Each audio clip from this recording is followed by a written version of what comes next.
ನಾಡಗೀತೆ, ಒಂದೇ ಮಾತರಂ ಗೀತೆ, ಆಮೇಲೆ ಕೆಲವೊಂದು ಹಿಂದಿ ಭಜನ್ನು, ವಚನಗಳು ಅವ್ರು ಹೇಳಿಕೊಟ್ಟಾಗ ರಾಷ್ಟ್ರೀಯ ಕಾರ್ಯಕ್ರಮದಲ್ಲಿ ಅವ್ರು ಹಾಡಿದ್ರೆ ನಮ್ಮ ಹೆಸರು ಕೂಡ ಬರ್ತೈತಿ, ನಮ್ಮ ಸ್ಕೂಲ್ ಹೆಸರು ಕೂಡ ಬರ್ತೈತಿ. ಹಾಗಾಗಿ ನಮ್ಮ ಸರ್ಕಾರಿ ಹಿರಿಯ ಪ್ರಾಥಮಿಕ ಶಾಲೆಯಲ್ಲಿ ಅಲ್ಲಿ ನಮ್ಮ ಮುಖ್ಯ ಶಿಕ್ಷಕರಿರತಕ್ಕಂಥ ಸಾವಿತ್ರಮ್ಮನವರು ತುಂಬ ಸಂಗೀತ ಕಲಾವಿದರಿಗೆ ಮತ್ತು ಸಂಗೀತ ಶಿಕ್ಷಕರು ಭಾಳ ಅವರು ತುಂಬ ಪ್ರೋತ್ಸಾಹ ಕೊಡ್ತಾರೆ. ಅಲ್ಲಿ ನಮ್ಮ ಶಾಲೆಯಲ್ಲಿರತಕ್ಕಂಥ ಎಲ್ಲ KJ ನಾಗರಾಜ್ ಮಾಸ್ಟರ್ ಆಯಿತು ಅಥವಾ ಕುಮಾರ್ ಮಾಸ್ಟರ್, PT ಮಾಸ್ಟರ್ ಅಂತಾರೆ, ಕುಮಾರ್ ಮಾಸ್ಟರ್ ಸಂಗೀತಕ್ಕೆ ಭಾಳ ಅವರು ಭಾಳ ಆಸಕ್ತಿ, ತಮ್ಮ ಪೀಡನ್ನು ಸಂಗೀತ ಪೀಡಿಗೆ ಬಿಟ್ಕೊಡ್ತಾರೆ. ಅಲ್ಲಿ ನಮ್ಮ ಶಿಕ್ಷಕ ವೃಂದ ಆಗಿರ್ತಕ್ಕಂಥ ಸುಧಾ ಮೇಡಮ್ ಅವರು, ಸಾಹಿರಾಬಾನು, ಜಯಲಕ್ಷ್ಮಿ ಮೇಡಮು, ಕುಮಾರಿ ಮೇಡಮು, ಆಮೇಲೆ ನಮ್ಮ ಯಶೋದಮ್ಮರು, ಎಲ್ಲ ನಮ್ಮ ಸ್ಟಾಫಲ್ಲಿ ಎಲ್ಲ ಎಲ್ಲರೂ ನಿಮಗೆ ಸಹಕಾರ ನೀಡ್ತಾ ಇದ್ದಾರೆ. ತುಂಬಾ ಸಹಕಾರ. ಈ ಪೋಷಕರಲ್ಲಿ ಎಲ್ಲೋ ಒಂದ್ ಕಡೆ ಭಾವನೆ ಇದೆ, ಸಂಗೀತ ಕಲಿಯಕ್ಕೆ ಹೋಗ್ಬಿಟ್ರೆ, ಆಟ ಆಡಕ್ ಹೋಗ್ಬಿಟ್ರೆ ಅವ್ರು ಸರಿಯಾಗಿ ಓದಲ್ಲ ಅಂತ, ನೀವೇನಂತೀರಿ? ಇಲ್ಲ ಸರ್, ಆ ಥರ ಏನಿಲ್ಲ. ಕೆಲವು ಮಕ್ಕಳಿಗೆ ಬರ್ತೈತೆ ಅದು, ಕೆಲವು ಎಲ್ಲ ಮಕ್ಕಳಿಗೆ ಬರಲ್ಲ. ಆಸಕ್ತಿ ಇರೋ ಮಕ್ಕಳು ಸಂಗೀತ ಕಲಿಯೋನ್ನು ಭಾವನೆ ಇದ್ರೆ ಕಲಿತಾರೆ. ಕೆಲವು ಮಕ್ಕಳು ಕಲಿಯಂಗಿಲ್ಲ. ಅಲ್ಲ, ಈ ವಿದ್ಯೆ ಕಲೀಲಿಕ್ಕೆ ತೊಂದರೆ ಆಗ್ತದ ಏನಾದ್ರು? ಏನಿಲ್ಲ ಸರ್, ಆ ಥರ ಏನಿಲ್ಲ, ತೊಂದರೆ ಆಗಲ್ಲ. ಅಲ್ಲ, ಇನ್ನೂ ಎಲ್ಲೋ ಒಂದು ಕಡೆ ಸಹಕಾರ ಆಗ್ಬಹುದು ಅಂತ ನನ್ಗನ್ಸುತ್ತೆ. ತಮ್ಗೇನು? ಹೌದು, ಸಹಕಾರ ಆಗ ಸರ್. ಈಗ ನೋಡಿ ಟಿವಿ ಮಾಧ್ಯಮದಲ್ಲಿ ನೋಡ್ತೀವಿ ನಾವು, ಚಿಕ್ಕ ಮಕ್ಕಳು ಎಷ್ಟು ಚೆನ್ನಾಗಿ ಹಾಡ್ತಿರ್ತಾವ. ಟಿವಿಯಲ್ಲಿ ಸರಿಗಮಪ್ಪ ಅಂತ ಬರ್ತೈತಿ.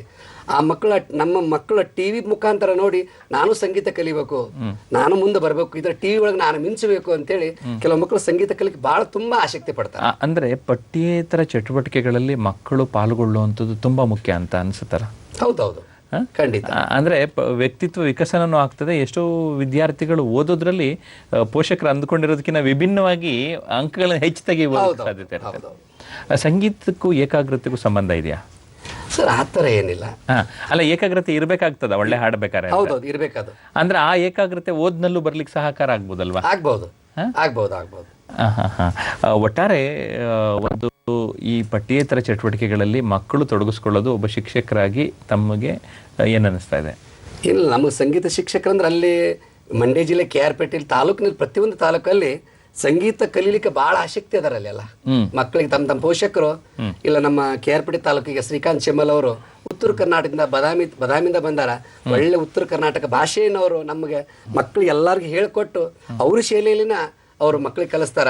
ಹಂಗ ನಮ್ಮ ಮಕ್ಕಳು ಅವ್ರ ಹತ್ರ ಕಲಿಸ್ಬೇಕಂತೇಳಿ ಸರ್ ಮನೆಯಲ್ಲೇ ಕೂಡ ನಾ ಕ್ಲಾಸ್ ಮಾಡ್ತಾ ಇದ್ದೇನೆ. ನಮ್ಮ ಶ್ರೀಮತಿಯವರಾಗಿರ್ತಕ್ಕಂಥ ಜಯಲಕ್ಷ್ಮಿ ಚಿಮ್ಮಲ್ ಅವರು ಈ ಸಲ ಅವರು ವಿದ್ವತ್ ಎಕ್ಸಾಮ್ ಅನ್ನು ಕಟ್ಟಿದ್ದಾರೆ ಮತ್ತು BE ಮ್ಯೂಸಿಕ್ ಫೈನಲ್ ಇಯರ್. ಈ ಸಲ ಅಕ್ಷರಮಾಲೆಯಲ್ಲಿ ಪ್ರಶ್ನೆ ಕೂಡ ಬಂದಿದ್ದಾರೆ ಅವರು, ಮತ್ತು ತುಂಬಾ ಚೆನ್ನಾಗಿ ಹಾಡ್ತಾರೆ. ಅವರು ಕೂಡ ಮನೆಯಲ್ಲಿ ಪಾಠ ಮಾಡ್ತಾರೆ. ಮಕ್ಕಳಿಗೆ ಉಚಿತವಾಗಿ, ಎಲ್ಲಾ ಮಕ್ಕಳಿಗೆ ಉಚಿತವಾಗಿ ಸಂಗೀತ ಹೇಳ್ಕೊಡ್ತಾರೆ. ಈಗ ಕೆಲವು ಮಕ್ಕಳಲ್ಲಿ ಒಂದು ಭಾವನೆ ಇದೆ, ಏನಂದ್ರೆ ಒಂದ್ 2-3 ಹಾಡು ಚೆನ್ನಾಗಿ ಕಲ್ತ್ಕೊಂಡ್ಬಿಟ್ಟು ಅದನ್ನ ಸ್ಪರ್ಧೆನಲ್ಲಿ ಹಾಡಿ ಬಹುಮಾನ ಗಳಿಸೋದು. ಹೌದು, ಅಂದ್ರೆ ಒಂದ್ 2-3 ಹಾಡು ಕಲ್ತ್ರೆ ಸಾಕು, ನಾವು ಏನೋ ದೊಡ್ಡ ಸಾಧನೆ ಮಾಡಿದೀವಿ ಅನ್ನೋ ಭಾವನೆ ಬಹುಮಾನ ಬಂದಾಗ ಆಗ್ತದೆ. ಇಂಥದ್ದು ಏನ್ ತಿಳುವಳಿಕೆ ನೀಡಕ್ಕೆ ಇಷ್ಟಪಡ್ತೀರಿ? ಏನಿಲ್ಲ, ಬರೀ 2-3 ಹಾಡಿಗೆ ಸೀಮಿತ ಆಗಬಾರ್ದು ಸಂಗೀತ ಕಲಿಯೋರು. ಏನಿಲ್ಲ, ಅದು ಪ್ರೈಜ್ ಅನ್ನೋ ಸುಮ್ಮ ತಾತ್ಕಾಲಿಕ ಅಷ್ಟೇ. ಅದು ಅದನ್ನ ಮುಂದೆ ನಾವು ಅದನ್ನ ಅವ್ರಿಗೆ ತಿಳುವಳಿಕೆ ಹೇಳಿದಾಗ ಸಂಗೀತದಲ್ಲಿ ಸಪ್ತ ಸ್ವರಗಳು, ಸರಳಿಗಳ ಬಗ್ಗೆ, ರಾಗಗಳ ಬಗ್ಗೆ ಆ ಮಕ್ಕಳಿಗೆ ನಾವು ಹೇಳಿಕೊಟ್ಟಾಗ ಅವ್ರಿಗೊಂದು ಏನೋ ಒಂದು ಹುಮ್ಮಸ್ಸಿನಿಂದ ಮುಂದೆ ಕಲಿತಾರ, ಒಳ್ಳೆ ಚೆನ್ನಾಗಿ ಕಲಿಬಹುದು. ಈಗ ಸ್ವರಚಿತ ಕವನಗಳನ್ನು ರಚಿಸಬೇಕು ಅಂತ ಯಾವಾಗ ಅನ್ನಿಸ್ತು ನಿಮ್ಗೆ? ಏನಿಲ್ಲ, ಈ ಸಂಗೀತ ಕಲೆ ನಾನು ಒಬ್ಬ ಯುವಕಯ್ಯ ಆಗಬೇಕು. ಡಾಕ್ಟರ್ ಲಕ್ಷ್ಮೀನಾರಾಯಣ ಭಟ್ ಅವರು, ದಾರಾ ಬೇಂದ್ರೆ ಅವರು, ಕುವೆಂಪು ಅವರು, ಅವರೆಲ್ಲ ದೊಡ್ಡ ಮಹಾನ್ ಕವಿಗಳು. ಅಷ್ಟು ಮಟ್ಟಿಗೆ ಬೇಡ, ನನಗೆ ಎಷ್ಟು ಸಾಧ್ಯ ಆಗತ್ತ ಅಷ್ಟು ಒಂದು 100-200 ಕವನಗಳನ್ನು ಬರೆದು 100ಕ್ಕೂ ಹೆಚ್ಚು ರಾಗ ಸಂಯೋಜನೆ ಮಾಡಿದ್ದೇನೆ. ಹಲವಾರು ಗೀತೆಗಳಿಗೆ ನಾ ರಾಗ ಸಂಯೋಜನೆ ಮಾಡಿದ್ದೇನೆ. ಅಂದ್ರೆ ಅಲ್ಲಿ ಒಳಗಡೆ ಇರೋ ಕವಿ ಕೂಡ ಕೆಲಸ ಮಾಡ್ಲಿಕ್ಕೆ ಉದಾಹರಣೆ ಹೇಳ್ಬೇಕಂತ ಸರ್, KR ಪೇಟೆಯಲ್ಲಿ ನಮ್ಮ ಇವರು ಮಾರಣಿ ಲೋಕೇಶ್ವರ್ ಅಂತೇಳಿ ವಚನ ಸಾಹಿತ್ಯ ಅಕಾಡೆಮಿ ಅಧ್ಯಕ್ಷರು ಹಾಗೂ ನಮ್ಮ ಗುರುಗಳ ಹೆಸರಲ್ಲೇ ಗಾನವಿಗೆ ಪಂಡಿತ ಪುಟ್ಟರಾಜ್ ಗವಾಗಳ ಸಂಗೀತ ಕಲಾ ತಂಡದ ಗೌರವ ಅಧ್ಯಕ್ಷರು.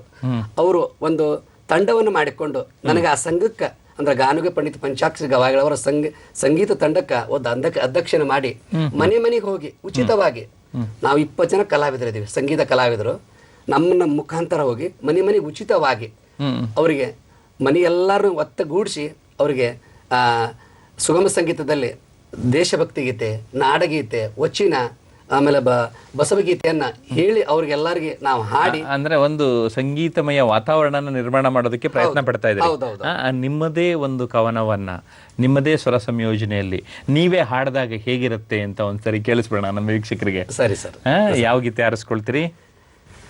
ಒಂದು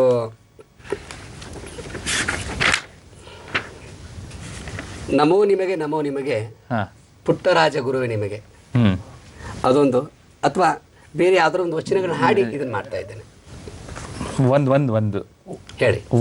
ಒಂದು ಸರಿ ಸರ್.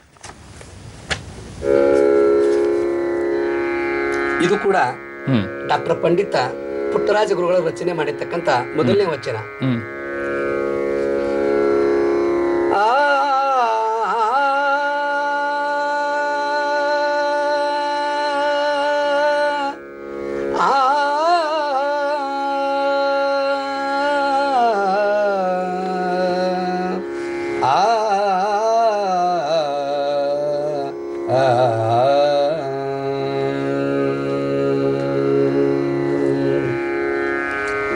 ಭಕ್ತಿ ಎಂಬುದು ಪ್ರೇಮದ ಸಫಲತೆಯ ನೋಡ,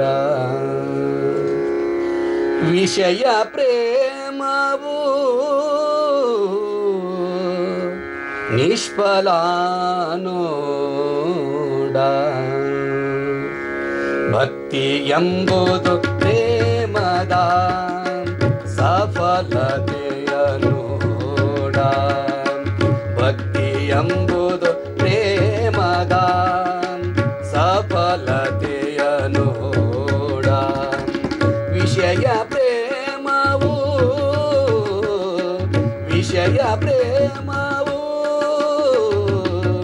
ನಿಷ್ಫಲ ನೋಡ. ಭಕ್ತಿ ಎಂಬುದು ಪ್ರೇಮದ ಸಫಲತೆಯ ನೋಡ.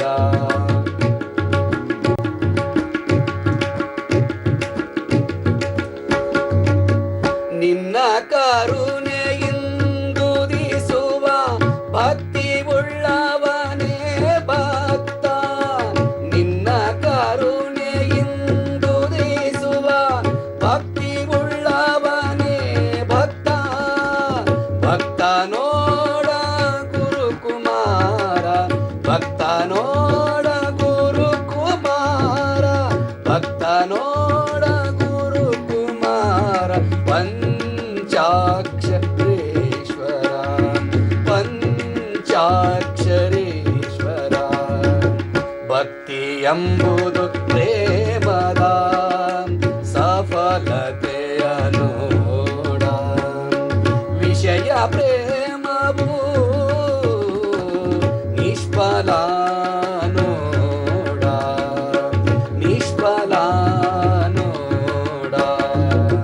ಭಕ್ತಿ ಎಂಬುದು ಪ್ರೇಮದ ಸಫಲತೆಯ ನೋಡ, ಸಫಲತೆಯ ನೋಡ, ಸಫಲತೆಯ ನೋಡ. ಶ್ರೀಕಾಂತ್ ಚಿಮ್ಮಲ್ ಅವರೇ, ವೀಕ್ಷಕರ ಪರವಾಗಿ, ಚಂದನದ ಪರವಾಗಿ ತಾವು ನಮ್ಮ ಜೊತೆ ಇವತ್ತು ಪಾಲ್ಗೊಂಡಿದ್ದಕ್ಕಾಗಿ ಧನ್ಯವಾದಗಳನ್ನು ಸಲ್ಲಿಸ್ತೇನೆ. ಹಾಗೆಯೇ ತಮ್ಮ ಶಿಷ್ಯ KC ಪಾರ್ಥ ಅವರು ತಬಲಾ ನುಡಿಸಿದ್ದಕ್ಕಾಗಿ ಧನ್ಯವಾದಗಳನ್ನು ಇಬ್ಬರಿಗೂ ಸಲ್ಲಿಸ್ತೇನೆ. ನಮಸ್ಕಾರ. ನಮಸ್ಕಾರ ಸರ್. ನಮಸ್ಕಾರ. ವೀಕ್ಷಕರಿಗೆಲ್ಲ ತುಂಬ ನಮಸ್ಕಾರ.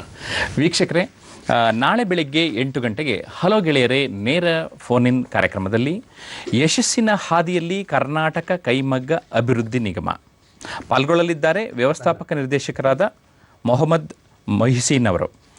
ವೀಕ್ಷಕರು ಪ್ರಶ್ನೆ ಕೇಳಿ ನಿಗಮದ ಬಗ್ಗೆ ಹೆಚ್ಚಿನ ಮಾಹಿತಿಯನ್ನು ಪಡೆಯಬಹುದು.